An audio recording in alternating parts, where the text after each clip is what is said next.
Zen fam, and also importantly, anybody else that's happened to stumble across this video. I'm going to cover a number of different points here, and then I'm going to smoosh them all together into one mega point. So please stick around because the conclusion is important, okay? Right. We out here in YouTube and gaming, we have seen a number of events in recent days and some in the last couple of weeks that need to be discussed, need to be analysed, and we need to draw a conclusion from, and we need to move forward with as a community, not just as content creators but also as content viewers. I myself am a content viewer. That's how I started. Right, so first off, we're seeing a lot of content creators from the professional side start to lose their jobs. We're seeing people at IGN move away from IGN. Now this is nothing new. Like about 10 years ago or so, I remember I made a video when the main guys from Kinda Funny, you know, your Greg Miller, your Tim Geddes, the four main guys, including Colin Moriarty at the time, all moved away from IGN saying, "We quit." And they went and off and started Kinda Funny. And Kinda Funny has been rather successful. I mean, they're all making a living out of it, to the point where even Greg Miller has figured that he could start a family. Hell, even their producer guy who sits in the desk and controls all the bits and pieces, he started a family. So if the guy who operates the desk is feeling that he can start a family, then I reckon, since they all live in San Francisco, a very expensive city, they must be doing alright. They're probably not doing mega bucks, but I reckon they're alright. And because they fly about and stuff and actually seem to have fun and have a nice company culture, I'm reckoning they're doing good things over there. But your big ones, your IGNs, your Kotakus and all the rest of it, their staff is leaving, their staff is being fired, their staff is being paid off. Some of them are taking pay deals and just going away. Some of them obviously, who knows.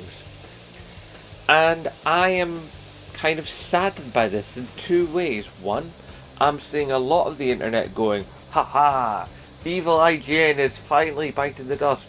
They have taken too much, too long, and rah, rah, rah, rah, rah, rah. They are the mouthpiece of the industry."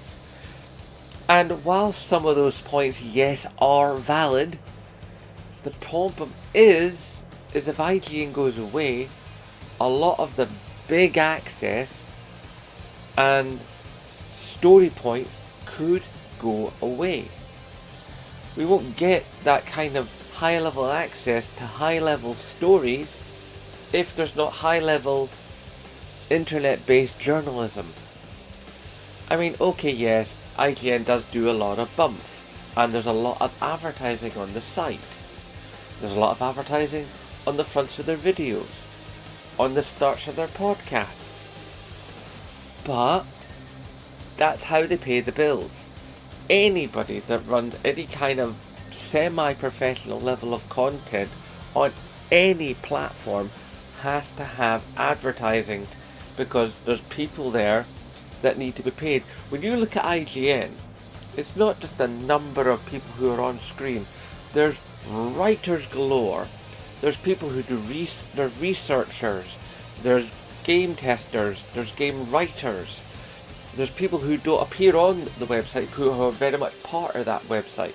Not to mention, you know, admin staff and human resources and cleaners and all the levels of a normal business, as well as the press arm. It's a big operation. Now, I'm not defending it, I'm just saying there's more there than you realise. It's like a lot of people don't realise how big Sony is. Sony is more than just a games company and a company that makes headphones. They make stereo equipment, they make medical scanners, they make lens equipment, they make sensors, They do in-car entertainment. They even have an insurance wing. They've got their fingers in a lot of pies, as do these game companies. Now, admittedly, IGN floated itself as a private company some years ago and has been bought and sold as many times. I forget the name of the group that owns them at the moment, but as any group is, their main aim is making money. And clearly it's the case that they're not believing that they're making a sufficient amount of money worth to the amount of money that they paid to become the owners and runners of IGN. So they're restructuring. And generally when stuff gets restructured like that, viewership goes down, and if viewership goes down, then people get let go, and people get let go, then there's less reason for regulars to come back, because the people that they liked seeing in their feed are no longer there to be seen. Because when it comes to things like IGN and Kotaku and whatever else have you, there's people there that you like. Like me personally, I listen every week without fail, and have done for many years, to IGN's podcast Beyond. I started listening to it when Greg Miller was a part of it. I think I got in like about episode like somewhere in the 120s. I forget where exactly, but early days of Greg Miller. All right, so I've known the guy vicariously on the internet all this time, and I've been still listening all these years for all the various hosts and all the iterations, to the first run of Max Scoville, to this run with Max Scoville, with Dornbush and all the rest of it. And I've stuck with it because I enjoy the show. But if that show was to go away, or it was to have hosts that I didn't connect with, then I would bounce. And I nearly did bounce for a while there with the previous host. It didn't gel for me, but I stuck with it because I gave him a chance. Alright, you don't get a lot of that on the internet these days, of people giving a chance to people. People go, my time is precious, I only have so much, either entertain me now or I'm gone. Some of you are probably already gone because you didn't like this preamble. But that's just the age we live in. To those who are still here, thank you. There's still more points to come. Okay, so we've got that side where we've got games journalists who are no longer getting to be games journalists, or at least on that platform. Some of them are setting up their own podcasts on Twitch, which I don't see being a successful idea, because Twitch's playback functionality is not that great, and the nice thing with podcasts is generally you can just listen to them as and when you feel like, and with Twitch you kinda don't really have that. It's very data intensive and it's time sensitive, whilst with YouTube you can put it up on YouTube and people can come back to it. And as far as I'm aware, it's easier to rip the YouTube versions of things down and put them on platforms like Spotify. So you have that. And also Spotify is quite a good platform for podcasts. That's why I listen to Podcast Beyond most of the time. I might occasionally catch it on YouTube, but generally, most every time I listen to it, it's on Spotify. So you've got the content creators on official sort of trained internet journalists who are there on the big platforms, and they're starting to go away. And there's a lot of talk that IGN within the next year or two may no longer exist, which is kind of a sad thing, because it's nice to have that big home, that space, that reliable resource that sometimes guys like me rely on. You know, sometimes it's good not just for story content gathering, but also to see where the audience is heading. Sometimes you can see what you guys are most interested in seeing by seeing where IGN is going. Because as much as people say about how they don't like IGN, a lot of people still watch it. So they're a good way of measuring measuring the audience, i.e. you guys. I know you don't like to be compacted down as to like this amorphous group, this unknown blob, but sometimes that's, you know, the way that like we've got to handle you, because we don't know every single one of you by name and by what you like and what you do and do not like. We don't know you. We can only hope to know a piece of you by the content you consume. And then hopefully we can, content creators like me, be able to appease these needs by basically seeing where other outlets are going, and hopefully doing stuff that was not directly followed by, but is in relation to. So then you find something else that you want to watch, and hopefully you'll stick around with people like me. Okay, so that's one chunk. Then on the other chunk of that, there's a lot of discourse right now on gaming events. Like we've recently just had the Game Awards. Now, two things have come out of the Game Awards that personally I found to be not cool, to put it lightly. First of all, the picture of Phil Spencer sitting at the Game Awards, reportedly with this big grump on his face. Now, I am not an Xbox guy, I'm a PlayStation guy, but, and this is crucial, and I've said this a number of times over the years, and if you don't believe me, you can go back through the another channel and you can see me say this many times over the last 11 years. Okay? All gaming is good gaming. If you game on Microsoft, woohoo. If you game on PlayStation, woohoo. Nintendo, woohoo. PC, woohoo. I don't even mind, you gaming on mobile. What I care about is you, the gamer. Are you happy? Are you satisfied? Are you having a good time? Are you entertained? Is gaming doing all the stuff for you that you needed to do? Are you getting ripped off? Are you having a good time? Are you not having a good time? Let me know, I'll discuss it, blah blah blah. All that kind of stuff. I've always been trying to do the positive, or at least get you thinking type content here on this platform. So when it came to that image of Phil Spencer sitting there as he was, with the expression on his face that there was, people go, oh look, he's all grumpy that he never gets an award and his company never makes any games that are worth getting awards and stuff. First of all, that's just kind of mean. Secondly, I don't think that was the expression on his face. Let me round something out for you here for some of you younger ones in the audience. And it's generally the younger ones who tend to make these comments. By and large, judging from what I've seen from analytical discovery and from something other things you can look up that we content creators know about that we don't always share, and I'm not willing to share at this point because I don't want to give all the game away. I mean, you can't know entirely how the sausage is made, otherwise then there's no surprise. Anyway, Phil Spencer sitting there at the Game Awards, right? Now bear in mind, when we watch the Game Awards, especially this year, okay, that show was on for 5 hours, okay?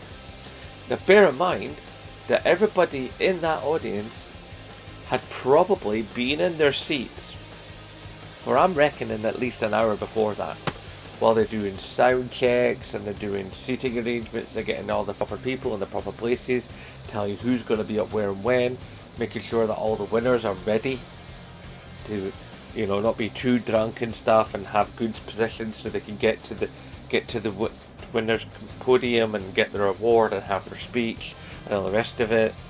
And then, there's going to be bits for adverts and all the rest of it, and press shots. And so those people in those seats, especially people who are big in the industry, like Phil Spencer, are probably going to be in their seats fairly early.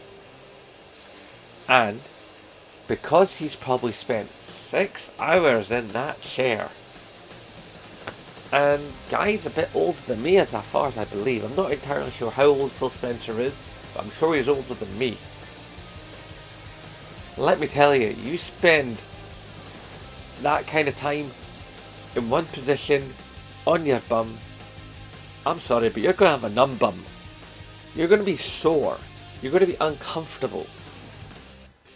And when you are 40 plus and you're uncomfortable for an extended period of time, it shows on your face. It does. It just shows on your face. There's no getting away from it. The man was just uncomfortable. He wasn't grumpy. He wasn't being a sore loser. The man was just uncomfortable. And you would be too. It's that simple. Okay, that's the tiny point from Gamescom that I want to slightly cover just as a side note. The big part of what I want to cover from Gamescom is all the discussion surrounding, oh god, what's it called? Intergalactic, something heretic something. Anyway, the intergalactic game. A lot of people are having a go at this game. And what they're going on about? They're doing the whole woke thing. I am so bored of this woke discussion.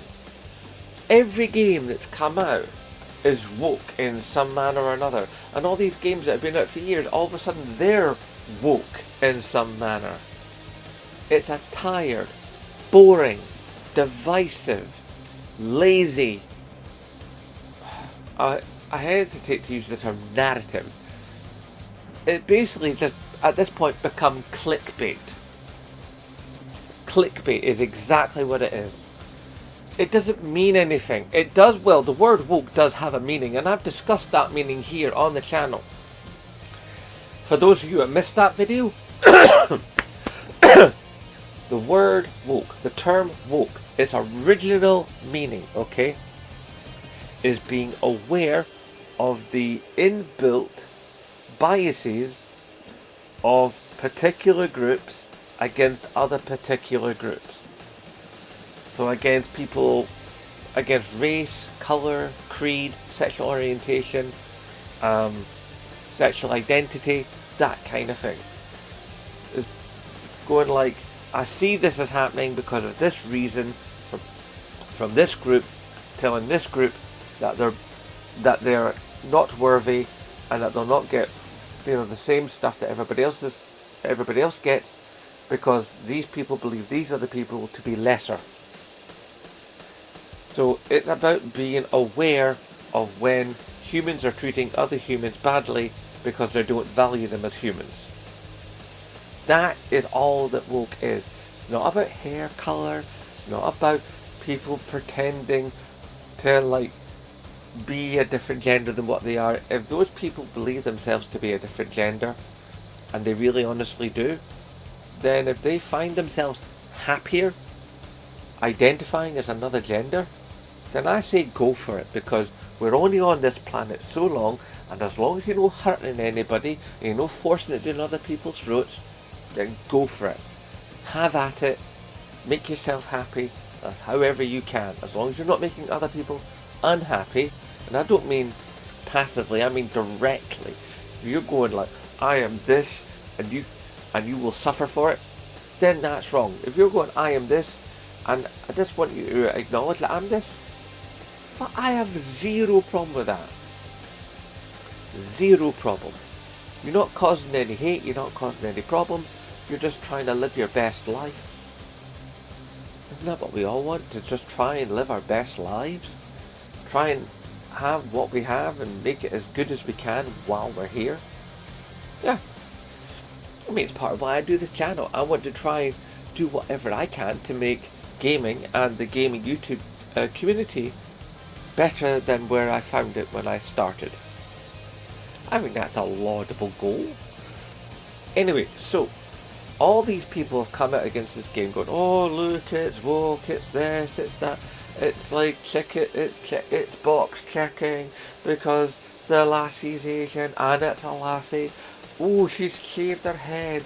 That means she's like part of the whole movement where these women in America basically said, like, if you voted Trump, then you're not getting your willy wet.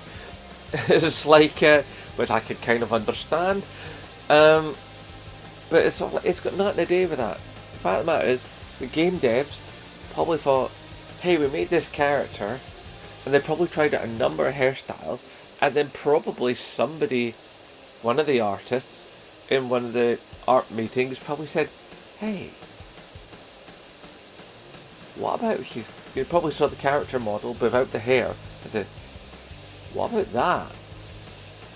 And they probably all looked around going, yeah, there's kind of a Ripley in Alien Resurrection kind of vibe going on there. Or any number of other super attractive females who have shaved their heads. I mean, look at what's her face from the Doctor Strange movie? Oh god, I forget her name. Got that unusual name. Anyway, or Skin from Skunk and Nancy, or Sinead O'Connor. Trolls of women over the years who have shaved their heads, and frankly, as a guy that prefers women with long hair, I gotta say, hello, nurse. It's like, I mean, my wife, at one point, she went down to a buzz cut. She went down to like a number 1. Or was it a 2? Anyway, like it felt a little bit like soft Velcro. And it was hot. Seriously. I mean, I think my wife's hot anyway, because I love my wife. But, and normally I do like it when she's got longer hair, but I have to admit, for a while there, which this really, really short hair, while she had it, it was very attractive, and I did like it.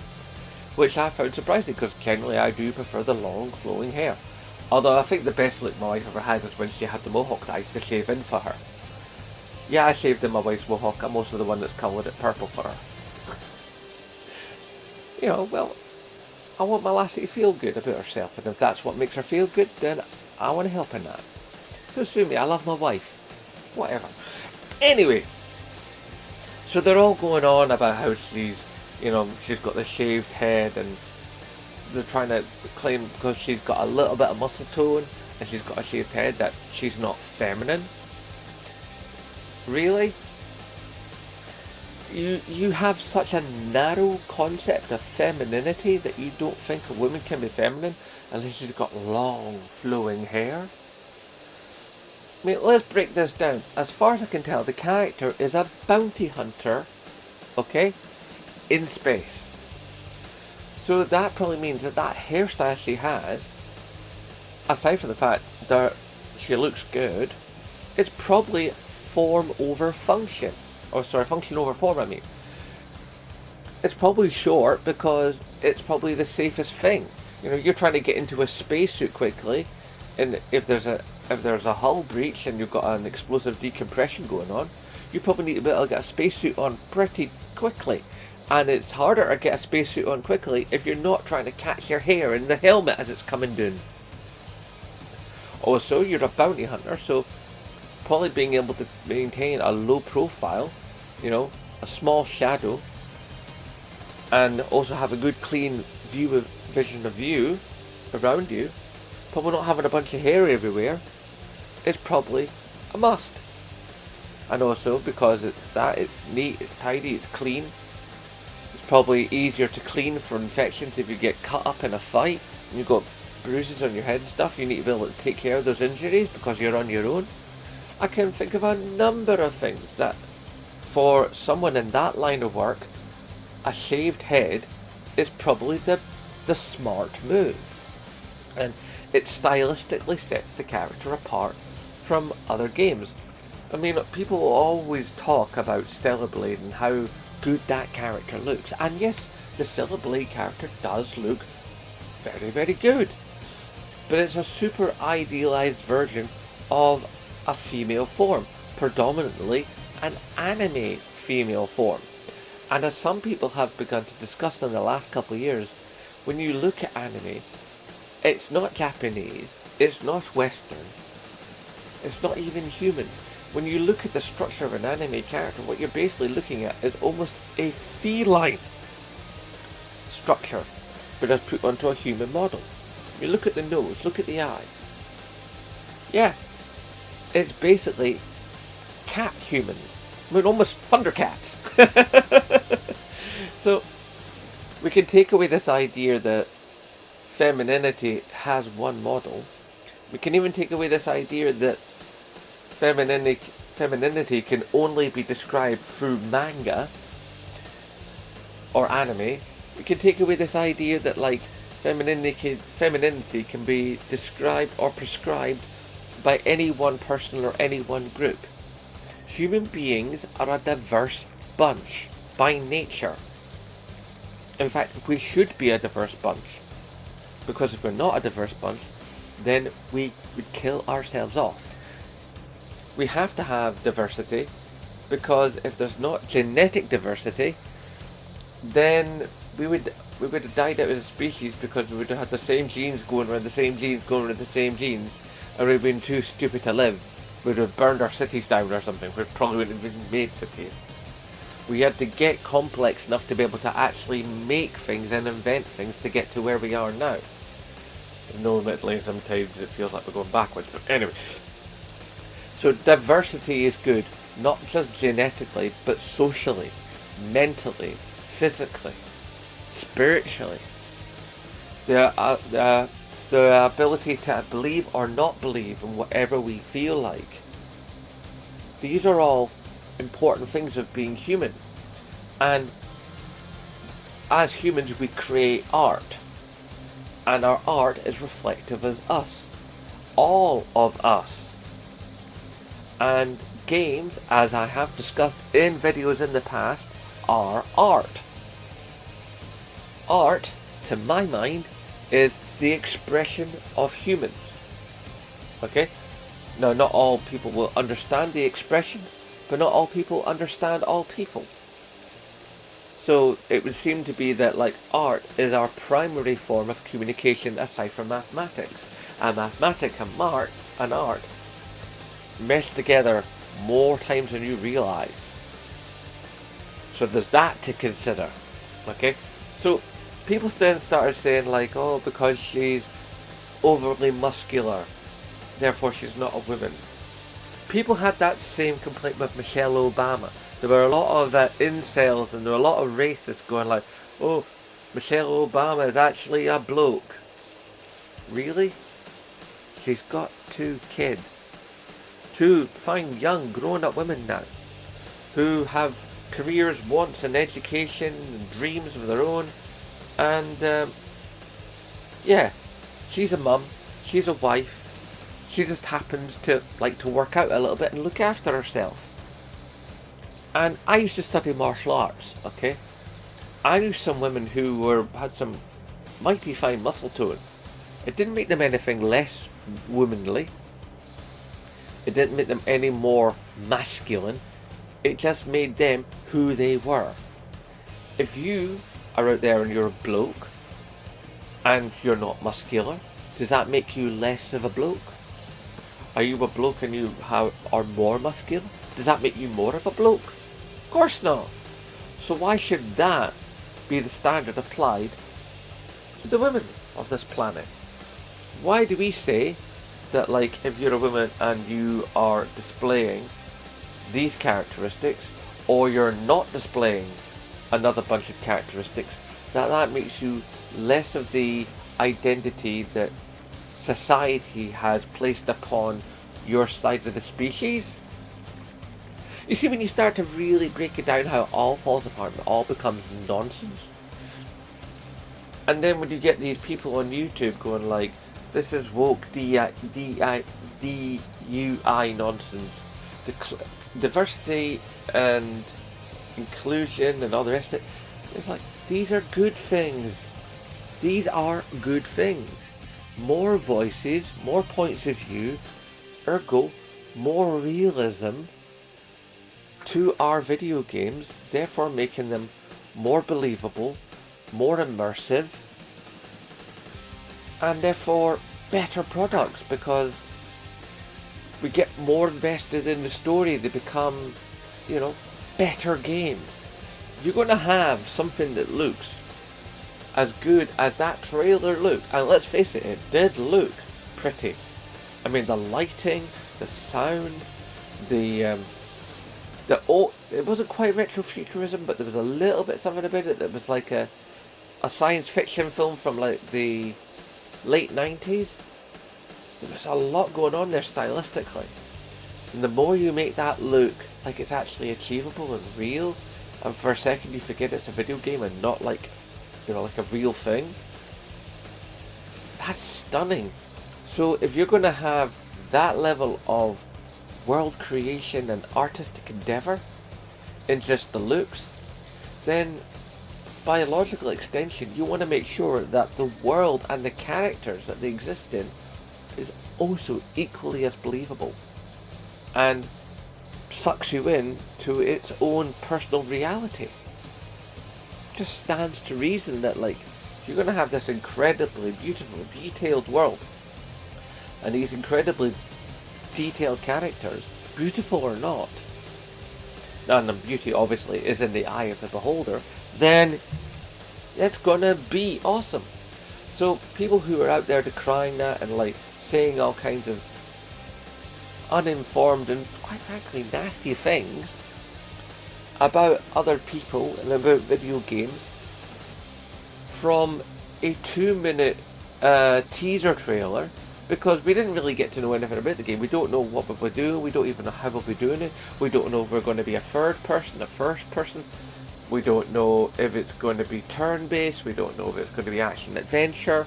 We don't know if it's going to be a choose-your-own adventure. We don't know much of anything about the game. We just know it's from Naughty Dog. That's all we really technically know. And let's face it, have Naughty Dog disappointed us yet with what they've done? Now, yes, some people are going to say, I didn't appreciate Last of Us Part 2 because of the characters and stuff. And I think, I'm going, yeah, but that's because a lot of the people that said that were biased against the way that those characters were portrayed. A lot of people didn't like the idea that, you know, one of the lead characters in that game was lesbian. Because there's a lot of people out there that have a problem with that. I personally don't. I've had many friends over the years who are from all over the rainbow. And I mean the rainbow as colour and as sexuality and as sexual identity. I have a number of people in my life who are trans. And for those of them who have transitioned, those of them are in the middle of transitioning, or those of them that were like making the decision to transition, they have done what they have done for their lives to make them hopefully feel better in their lives. And as I said before, we're only here so long, so make your happy happen. So this character's there, and she's got this incredible environment. There's this wonderful soundscape. There's this epic look. There's this fantastic colour palette. And I'm watching this trailer going, why is everybody hating on this thing? It looks awesome.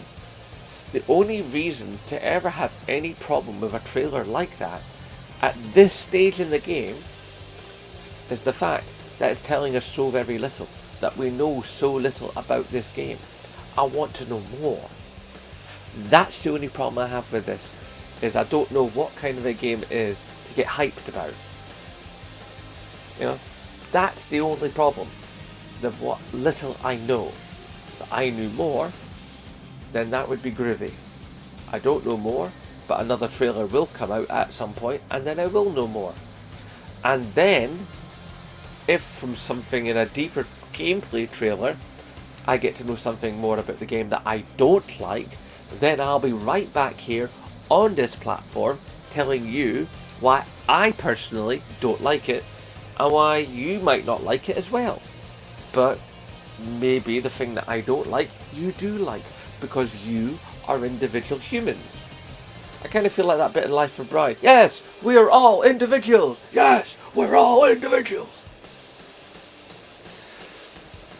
Okay, and the thing is, round and round and round we go on content on YouTube. In the last wee while, a couple of years, 5 years even, we've been on this downward spiral of hatred and introspection. Of like, I don't like this, you shouldn't like this either, roar, clickbait, clickbait, clickbait, hate, hate, hate. I don't like this thing, you shouldn't like this thing. If you like this thing, you're a dummy for liking this thing. I don't like Fortnite. Do I tell other people that because they like Fortnite that they're lesser for liking Fortnite? Of course not. How arrogant and self-centered would that be? I mean, how rude would that be? To tell other people that because I don't like the game that they like, and I have this small measure of audience and this infinitesimally small amount of influence, that because Zemblog, don't like this one thing, it trumps the fact that you, a not person without a YouTube channel, doesn't like this thing. That me overshadows you. No, I maybe have a YouTube channel, okay? But I am just one gamer. I'm just that one gamer that happens to be out here talking about games because I love them so much. And I wish to defend games. I wish to defend those that play the games, that make the games, and that play the games. So I guess what I'm rounding out to is there's the people that talk about the games, that make the games content on the internet. There's the people that take the games from the internet and go, I'm going to use this as a way to boost myself up by taking others down. There's other people who come along and go, I want to report on the positive stuff of gaming. And from what I've seen, and I'm not just talking about myself here, I mean, yes, I will admit I do a lot of that content of trying to boost others and try and do more positive stories and try and have an even-handed approach of how I tackle stories and how I look at issues surrounding video games and video gamers and video gaming companies and stuff. But there are a lot of other channels that do work in the positive side of things. And people will say how they're tired of clickbait and how they're tired of hate and how they're tired of the division and the divisiveness and of the clickbait. Well, dear viewer, you see, here's the thing of it. You have a choice. You have an impact. The algorithm, the almighty algorithm that I'm sure you've heard many a YouTuber talk about, you know what it's driven by, technically speaking, when you get right down to it? It's driven by you. Okay? You are in the driver's seat. You basically are in control. If people hadn't bought the horse armor back in the day, if people had gone, you know what, that horse armor's stupid, I'm not going to buy it, and I'm going to tell all my pals not to buy it, then it wouldn't have sold. If the horse armor had not have sold, then we wouldn't be as flooded with DLCs as we are now. We'd have full feature complete games. We wouldn't have day one patches, or at least we'd have a lot less of them. We'd actually have games that would come out, and all the stuff that was in the game would be in the game. We probably wouldn't have to be paying for it separately.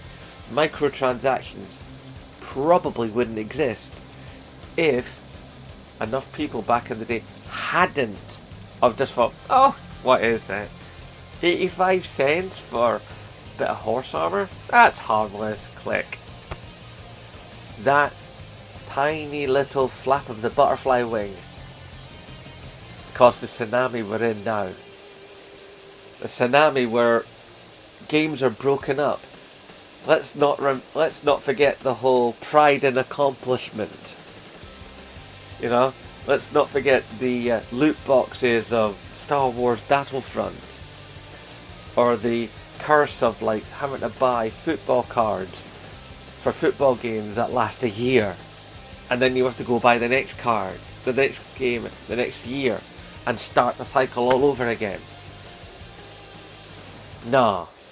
These things matter because you guys matter, because you out there, you are basically in the driver's seat en masse.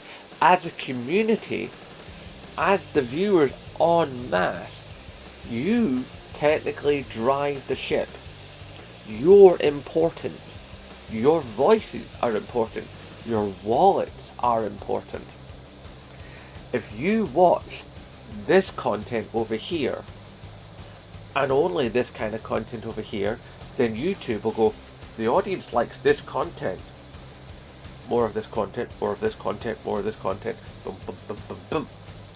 Whilst this kind of content over here, that is just as worthy and could be made by other just as experienced people, and coincidentally is not as negatively based. If it's not getting the view, then YouTube goes, oh, nobody's watching this. Go back here. Everybody's watching this. Go back there. And then when the stuff is over here, then that's what shows up and suggested. YouTube algorithm, the computer that runs YouTube, that all the programs go, well, these videos are showing up from here, and we're putting them here, and because they're here, then more people see them. So then more people see them, then that pile grows, and that grows, and it grows, and it grows, because those things are at the forefront. Meanwhile, the videos that were made here are now back here, going, nobody sees us. And yes, okay, the idea of a free market and all the rest of it, and yada yada yada. But the fact of the matter is, if people are saying, I'm sick of all this clickbait, I'm sick of all this negative content, I want to see stuff that's more edifying, I want to see stuff that makes me happy, I want to see stuff that sort of like is more positive, but then they're not seeing it on the platform because more people are watching the arguably negative content here that's being placed here, then they're not going to see the content that's back there that's being created here. And the more this content here is ignored, then the content that's here thrives. And less people will make this kind of content. Now, admittedly, I'm a stubborn behind me, and I will make the kind of content I want to make because I make the content I want to make. It's that simple. This content makes me happy to make. I like making this content. I don't care that I'm like not 2K yet. I'd like to be a far larger YouTuber than I am, obviously. I'd like to feel like I'm not shouting in a gigantic empty warehouse, but I'm not going to make content that doesn't personally make me happy. I want to make content that makes me happy and share it with the world, with you guys.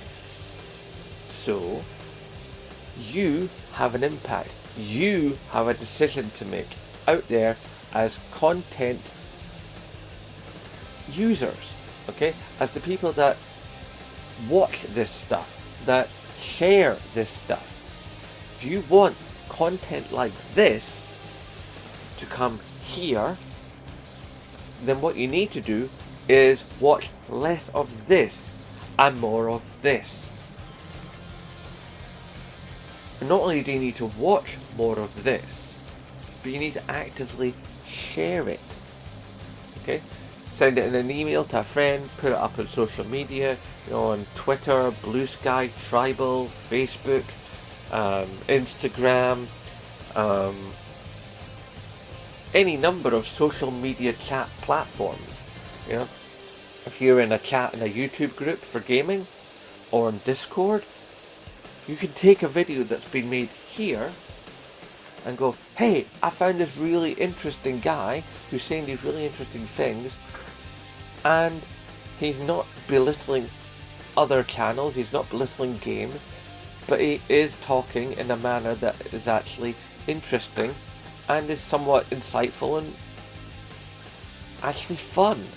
And he's not bringing other people down, but he is having good points of conversation.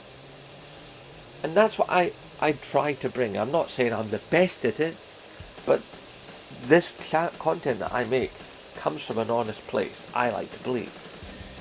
And if you want honest, thoughtful, non-hateful content that isn't clickbaity, then you take your time and you try and find more channels that do that.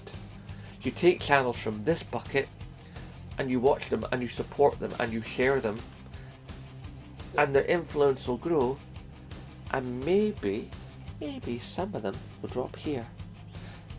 And over time, maybe more of them will drop here. And then once more of them are dropped here, then they'll be shared out more by the algorithm.